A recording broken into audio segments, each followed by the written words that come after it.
You are now watching On Point, a news and public affairs show from California State University, Northridge. Hello and welcome to CSUN's On Point. I'm your host, Laura Garretson. Almost half a century ago, President Jimmy Carter declared March as National Women's History Month through a presidential proclamation. And in 1987, Congress officially designated March as Women's History Month. Since then, it has given us the time to reflect on the contributions and strides women have made, including in the media space. To speak more about what it's like and what it takes to break the glass ceiling, we are joined by three incredible women who work in the industry. Our first guest is an award-winning radio journalist and a California State University Northridge journalism professor. She spent 3 decades at KNX Radio and was the first woman in KNX Radio to be named Morning Drive anchor. Sitting right next to me is Professor Linda Nuñez. Our second guest is an incredibly seasoned anchor and reporter for Telemundo 52. Her storytelling skills have earned her notable recognition from the Associated Press Television and Radio Association and 8 Emmy Awards for her in-depth coverage of landmark events across the nation. Joining us in the second chair is Telemundo 52's morning anchor, Sandra O'Neill. And our third guest is also part of the NBC Universal family. She's one of the very few women who gets the privilege of being the eye in the sky. She's just one of 2 female helicopter reporters at NBC4 Los Angeles. Sitting next to her NBC colleague is chopper reporter Julia Deng.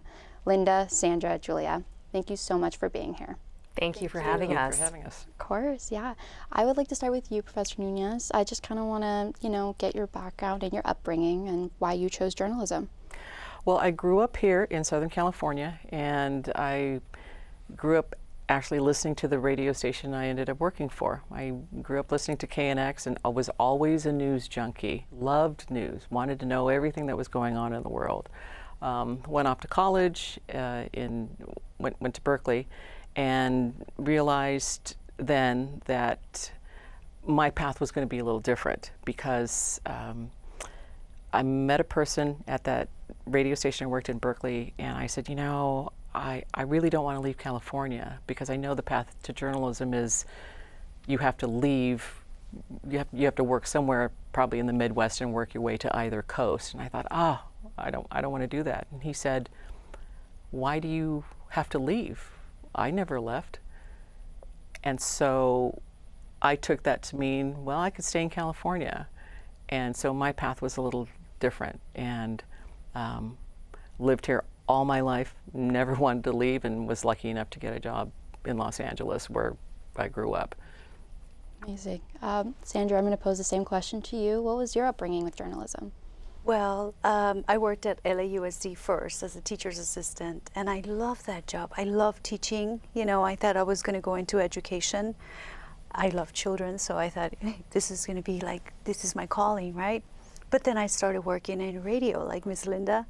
I just fell in love with it. When I started studying at Long Beach City College, that's where I studied first, and taking classes in radio, it was just fascinating to be able to come up with your own ideas and your shows. And I recorded a few things and even showed some of the coworkers at the school where I worked, or had them listen in this case. And it was just, they were amazed at what we were doing at school, and I think one of them said, hey, you have the talent, why don't you become a reporter? You're always involved with the parents, the committees. And I thought, a reporter, wow, that sounds fascinating. So I started in radio for a couple of years, and then eventually I moved into television. And sure enough, I've loved reporting ever since. I became an intern at a TV station here in LA. Like Miss Linda, I was concerned that I had to move somewhere else.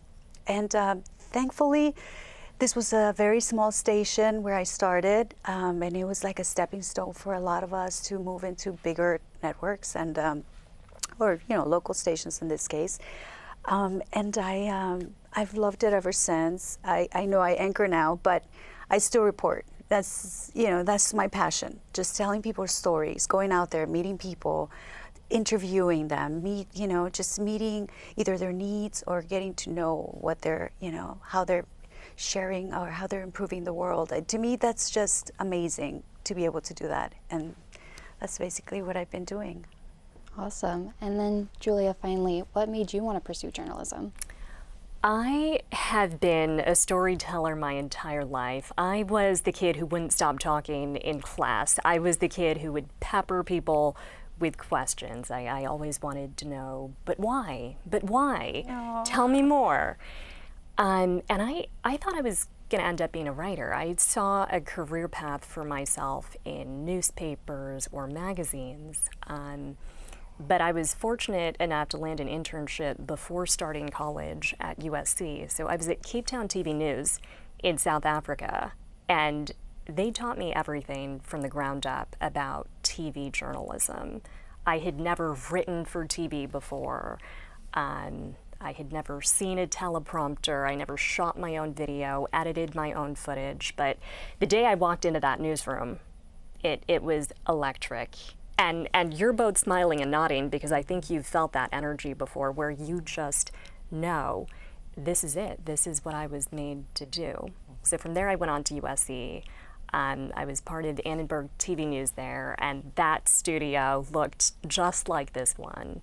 And I did end up going off and doing the small market tour. I was in West Texas, I was in Indiana, and then when the opportunity came up to come back to LA and to report from the helicopter, I thought, this is a dream come true.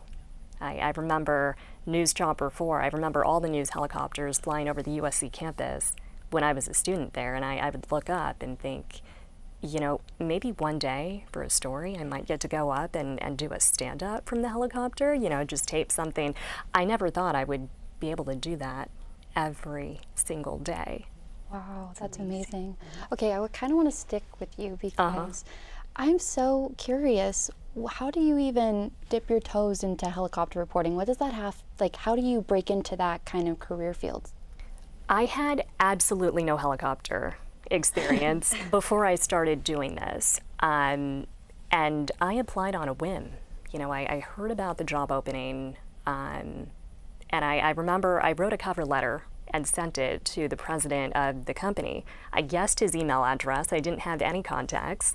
And I opened my cover letter by stating, you know I have no experience for the job that I'm applying for, but here's what I can do. And here is what I think storytelling and live news coverage can stand to benefit from having an investigative reporter as your eye in the sky. So they taught me everything, again, from the ground up. So we do all the technical work in the back of the helicopter. We do the camera controls, we do the microwave transmission, we're listening to everybody on the headset. We've got voices coming in from all the scanners, the news desk, news operations center. So they got me trained up in a matter of weeks. And I started on the weekend shift, and every day, you know, you're learning something new. What challenges have you faced in that career field? Oh, every day is something new, something exhilarating, and I think if you go into it that way and you see a challenge as a learning opportunity, you know, that keeps it fresh, that keeps it fun, that keeps you on your toes. What I love about this job in particular is the unpredictability, because you go in, you do the morning traffic hits, and then you have no idea where the day is going to take you. I mean, you were here waiting for me because we got launched on a high-speed pursuit. So you go up and you really don't know when you're going to come down.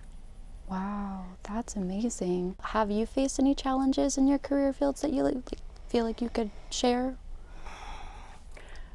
One of the biggest challenges for me was opportunities.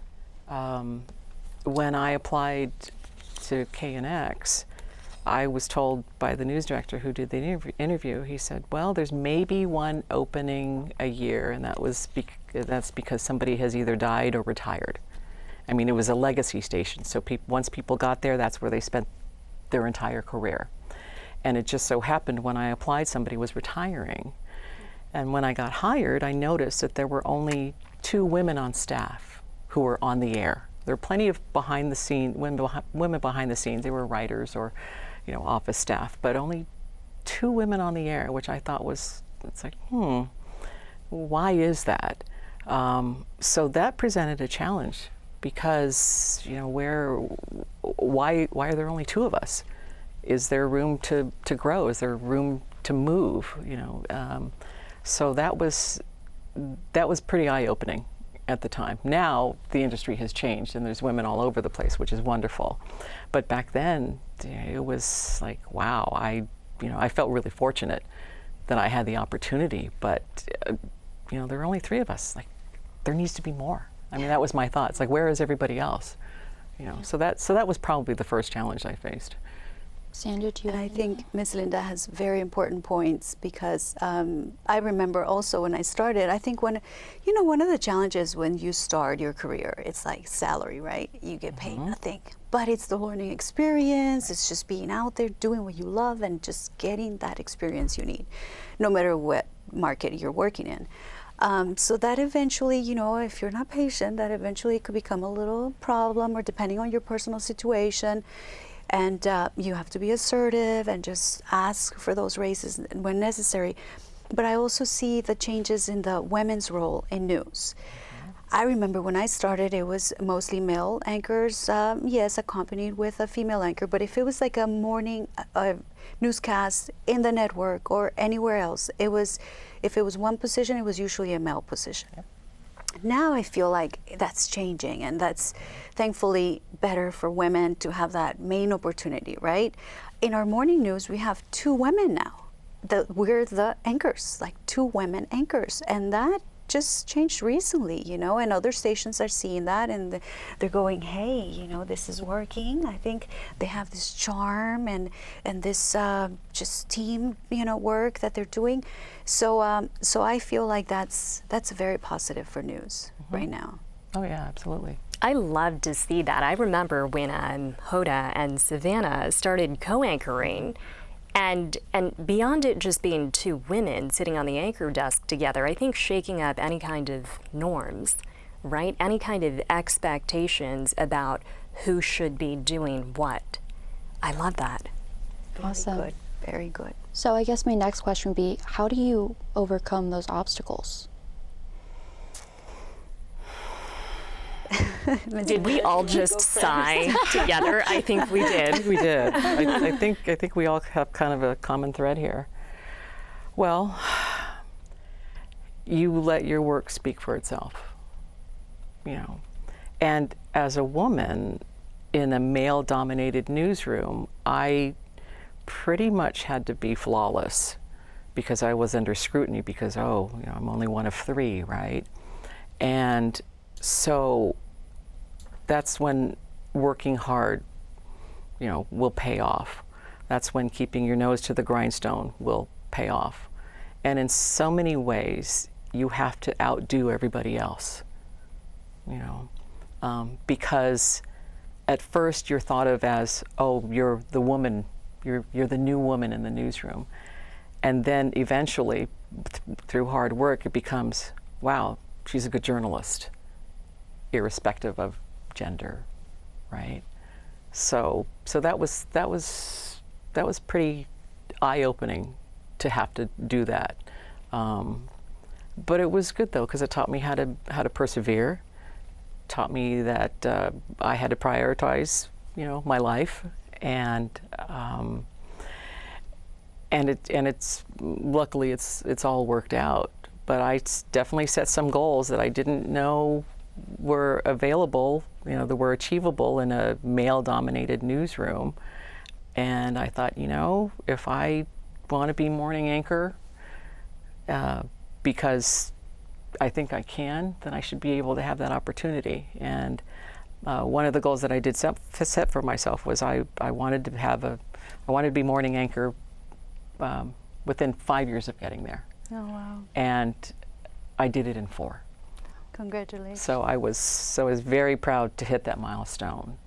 But, you know, when you go in and you're one of a handful of women, you get looked at because, you know, what are you doing here? You know, so you have to prove yourself. And so that's, you know, that was probably one of the biggest obstacles I had to overcome. Yeah, thank you so much. You're a trailblazer. Yes. You're an inspiration. Awesome. When we come back, we'll discuss the challenges these women faced in their careers and how they paved the way for future journalists. You're watching On Point.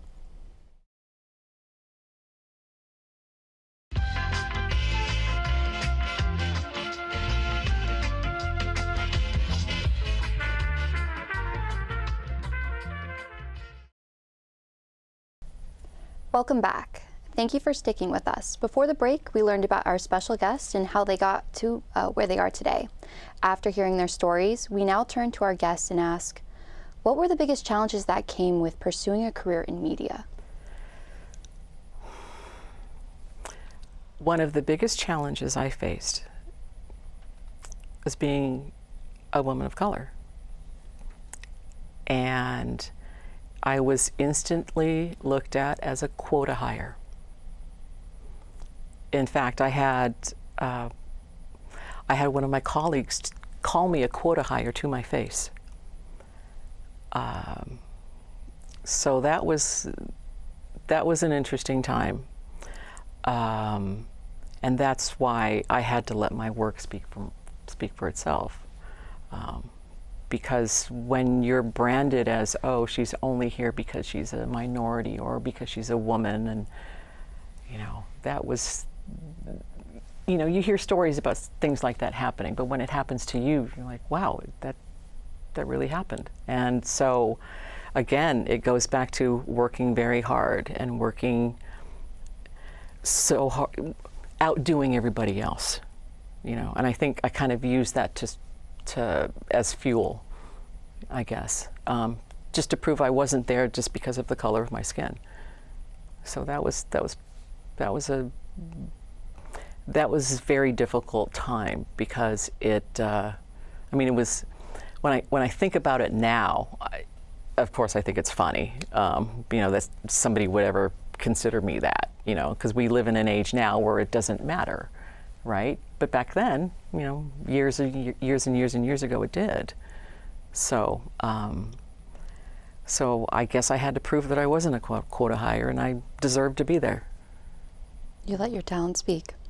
Yeah. Yes, the hard work, right? Yeah. And Miss Linda is absolutely right on that sense, where, sometimes you feel like somebody's not going to take you seriously. Mm-hmm. Sometimes when you're starting, you're working with very experienced people, and you want to really make them proud at the same time as you're learning.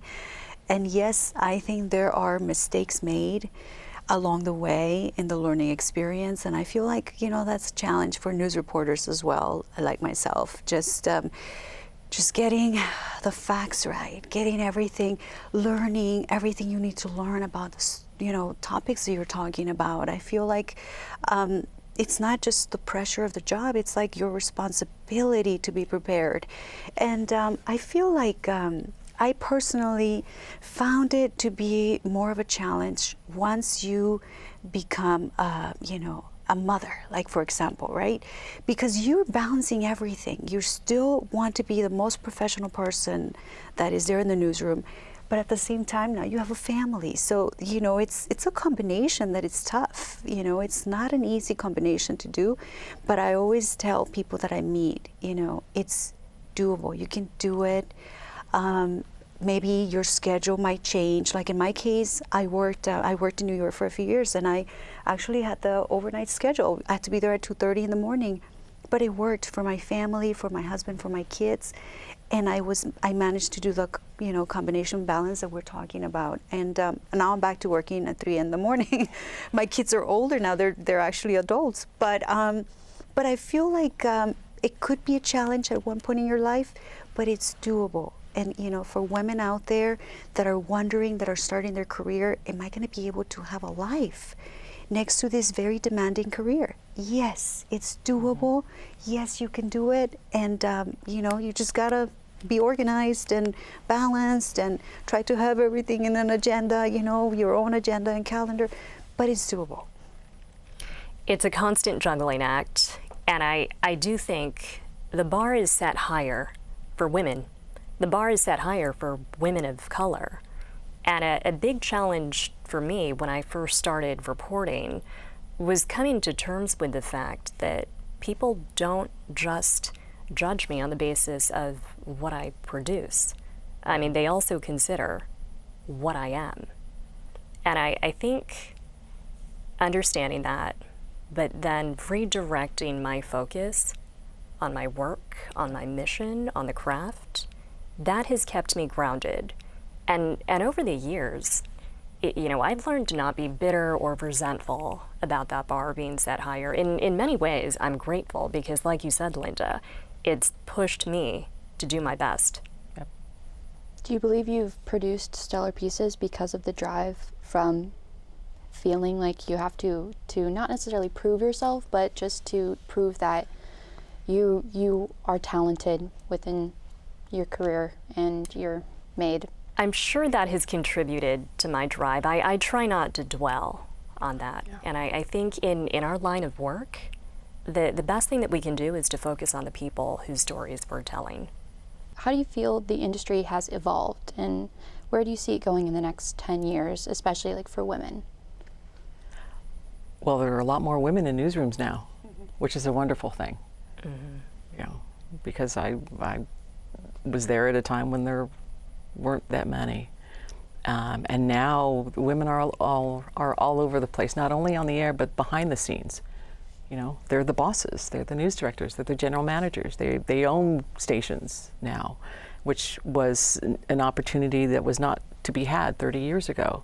So I see that as a wonderful evolution of the business, because we have had so many obstacles to overcome just because of our gender, which isn't fair, but it was our reality, right?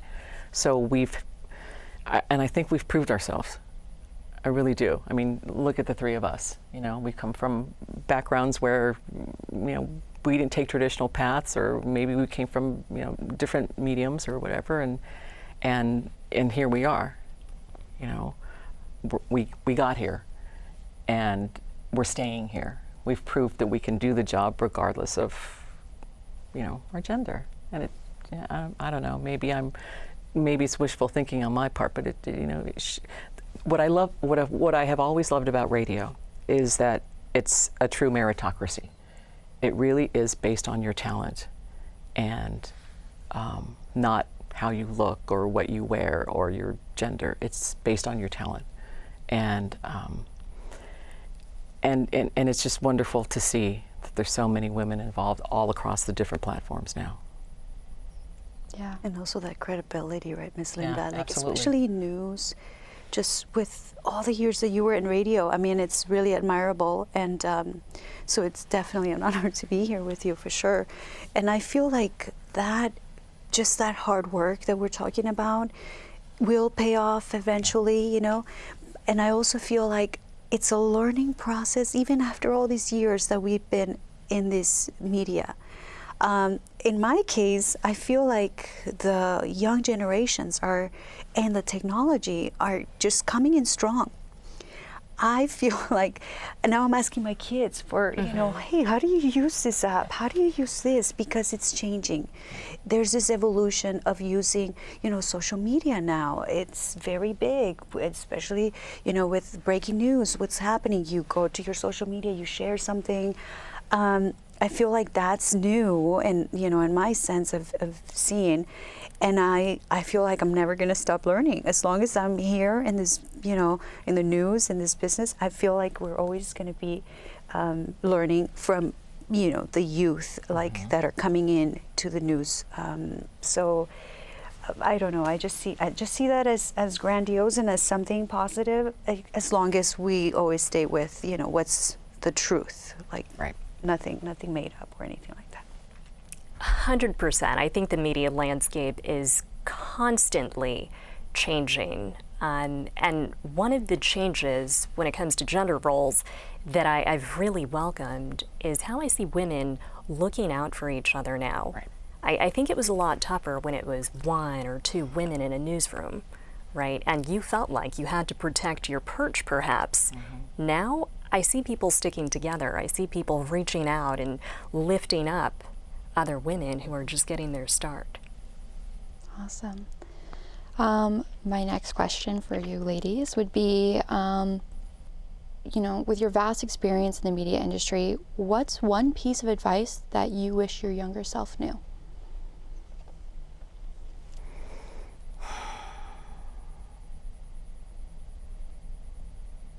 Wow. I have to think about that one. That I wish my younger self knew. I think what I would tell my younger self is it's going to be okay. I think when you are trying to establish your career, you worry about so many things. Am I making the right move? Do I leave this station? Do I go somewhere else? Did I say this story right? Did I take the right angle? There's so many things that you question yourself about. And I would say to myself, you were on the right path. You did okay, and it's going to be okay. You know, I think a little anxiety is kind of a good thing because it keeps you on your toes. You know, like I tell my students all the time before they go on the air at the campus radio station, it's okay to be nervous because it keeps you sharp, right? So, and kind of having the anxiety about being in the business keeps you sharp, right?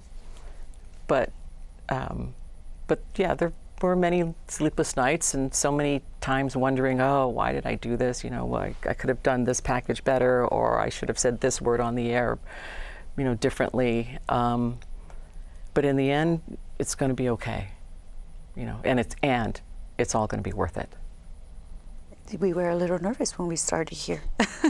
We're like, ooh, we're usually not the people that are being interviewed, right? And so that's a change. So yes, it's definitely, you know, normal to feel nervous at times. In my situation, I feel like I would just tell myself, you know, live the moment at its fullest.